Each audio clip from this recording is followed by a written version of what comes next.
Be going over how to change your oil on an Infiniti. Mine's a 04 G35. Should work for 03 to 07 from my understanding.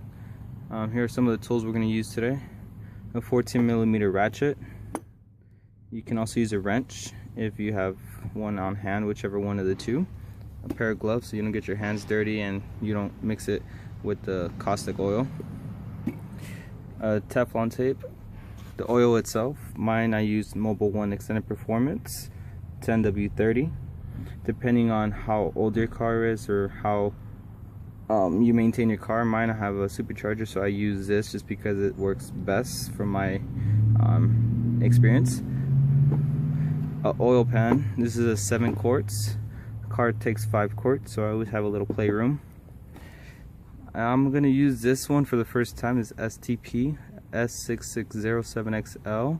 I normally use Bosch or Wix, so let's see how this one works.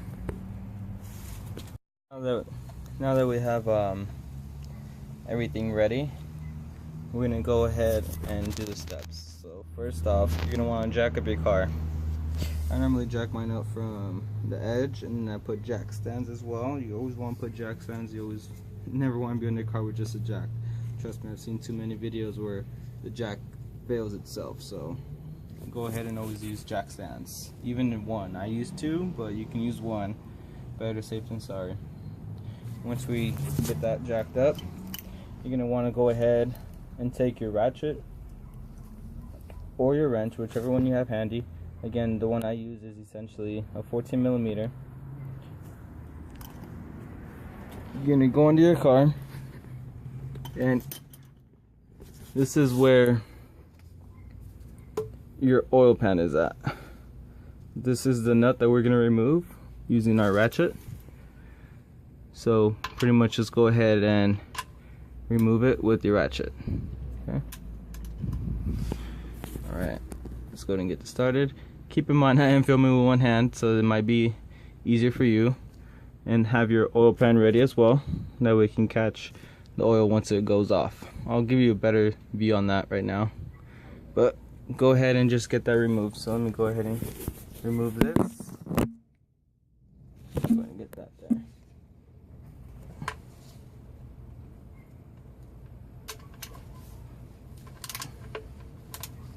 Alright, perfect. So I loosened it up so it's easier for me to show you pretty much how you would release it. You would pretty much loosen it up going counterclockwise. Alright. Then again, like I said, you always have your oil pan ready. So once it's loose enough, you want to kind of line it up to see exactly where it would fall. So pretty much it's gonna fall at this angle. So just get that out the way.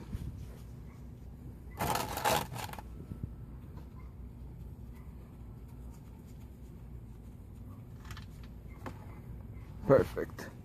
And this is why I wear gloves, because I already got oil on me. I would recommend putting something under the pan. Since I've done this multiple times, I feel confident that I can already angle it. Alright, and then with the nut itself, I'm going to show you what the Teflon is for. But for now, just go ahead and place the nut somewhere safe where you don't lose it. Always have a little piece of napkin on the side just for the nut. Perfect. So you're gonna let the oil drain out. You let it drain out. Should take a few minutes. Meanwhile, while that's being done, I'm gonna go ahead and show you the top part now. You have to excuse my engine bay. I haven't really washed my car from engine wise to the bottom in a couple weeks, so essentially you're gonna go to the top now and we're gonna loosen this up. Stay tuned to the end for a tip on how to loosen this up if it's really hard. I already have it loosened up, so I'm gonna just go ahead and do that. So go ahead and open this up.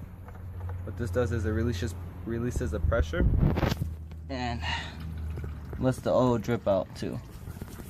The oil should be dripping out a little better now. Okay, I'm gonna go ahead and pause the video and get everything set up after that. Meanwhile, the oil is dripping. The same nut that we removed, we're gonna go ahead and put Teflon tape on the seal, so on the thread, that way pretty much it'll have a nice seal. Alright, perfect. So essentially there's a washer that's on here.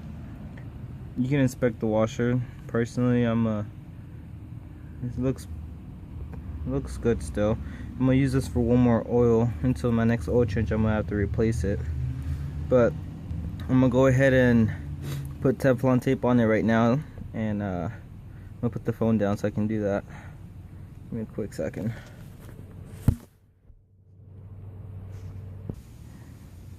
Alright, perfect. So now that I put Teflon around there, I did it 2.5 times around. You can possibly get away with just one time around, but I did it 2.5.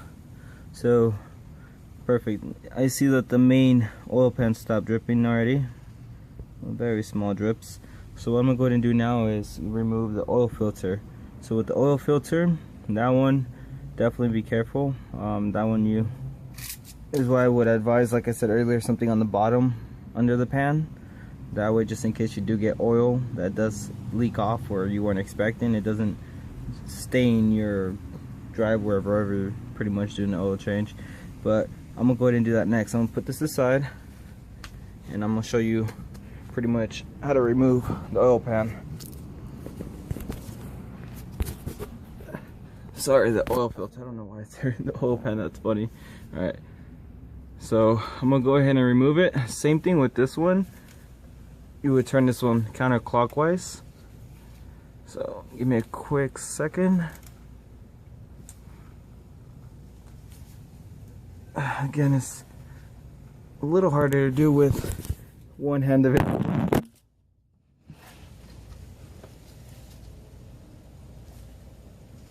Alright, now that I got that loosened up, I'm gonna go ahead and show you pretty much the process on removing it. So this is the cap, the nut that we removed earlier. Oil filter's right next to it. So go ahead and get that removed. Alright, slowly but surely it's coming out.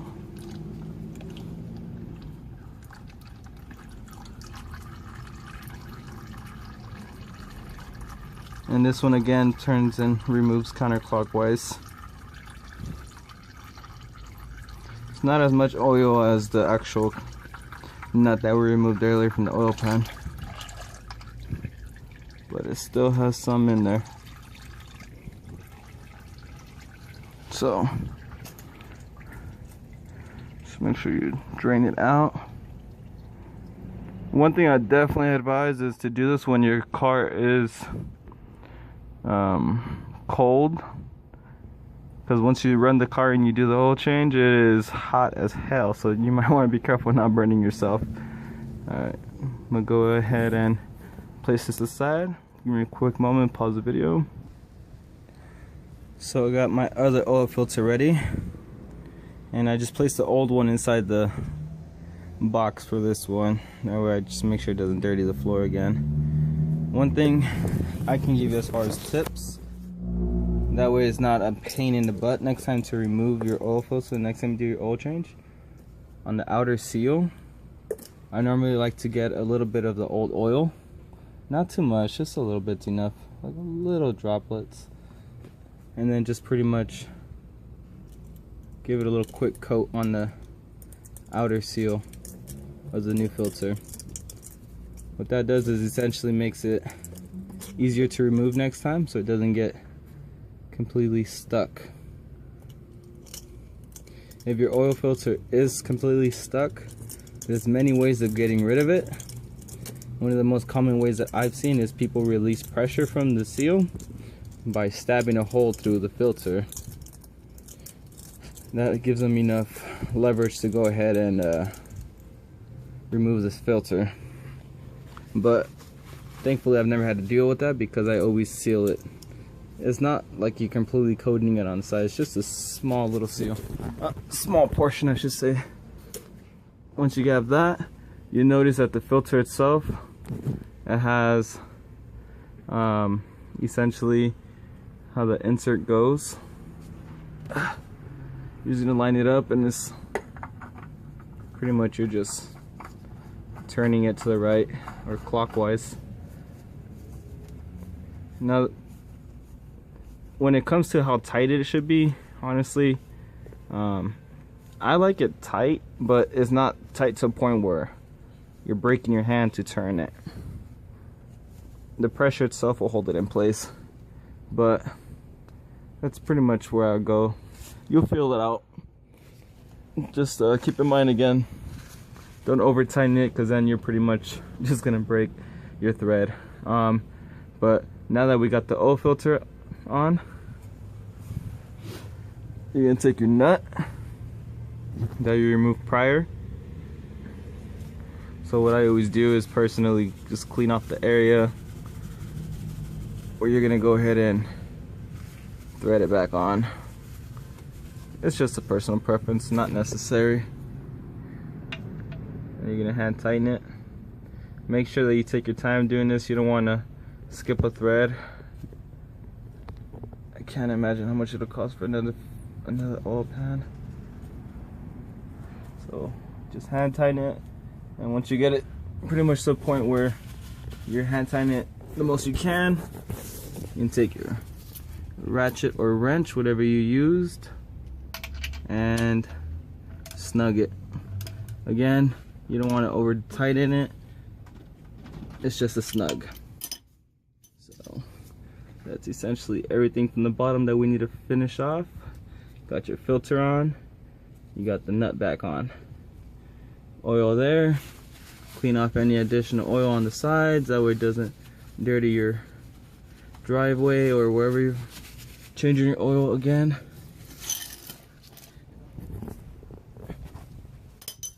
Now I should have mentioned that for your material you should think about a funnel, that way you can funnel the new oil in. I used the funnel maybe the first time, and after the second time I got used to not using it, just because I've been getting used to pouring it in already. Let me go ahead and get that set up. I don't know if I can record myself pouring it on or inside the oil section, but essentially what I'm gonna do is I'm gonna just pour in the oil, seal it up, and after that's done, you're pretty much ready to rock and roll. Just dispose of your oil properly. Please dispose of it properly. Don't just throw it on the street. Can't imagine how much the fine would be if you get caught for doing something like that. But you can take it to any of your local auto repair places like AutoZone or O'Reilly's. They should have a free oil disposal service. So go ahead and get that taken care of properly, please. Alrighty guys, hopefully you enjoyed the video. Again, I definitely apologize for any like autofocusing that went out, like distortion. But essentially go ahead and just take advantage of this video. Do your oil changes. I always do mine. Again, I have a supercharger in my car, so I can't risk letting anyone else touch it. Me personally, that's the way I feel. But like and subscribe. Appreciate you guys' support. Have a good day. A tip: when you're trying to remove the oil cap on top, it might be really hard to get to turn it. I already loosened mine up, but essentially if it is hard, here's a tip. Go ahead and just grab a towel or anything that'll pretty much provide a little bit of cover, and essentially just with the ratchet or anything that you have that's pretty sturdy and small, just go ahead and hold it on. I'm holding the camera, so I can't really do it with both hands, but essentially just hold it with one hand here and be turning while you're hitting it or tapping it here. Obviously you're gonna tap it harder than that, but essentially that's just a quick tip